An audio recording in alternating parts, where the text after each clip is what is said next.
Alam mo ba kung bakit mas pinipili na lang ng mga lalaki na manahimik kesa magsalita? Every time na gusto nila ayusin yung problema, tinutulak mo sila palayo. Ayaw mo makinig sa gusto nilang sabihin pag hindi naaayon sa perspective mo.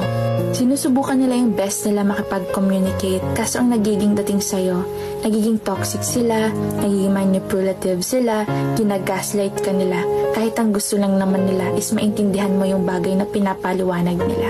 Kaya karamihan sa mga lalaki mas pinipili na lang ng sarilihin yung sakit na nararamdaman nila dahil yung mismong tao na gusto nilang pagsabihan is hindi rin open makinig sa sasabihin nila. And kung minsan nagkakaroon sila ng doubt or fear to open up about something na nararamdaman nila, it's because of rejection. Alam nila na sa kahit anong sabihin nila at kahit saang anggulo, talo pa rin sila.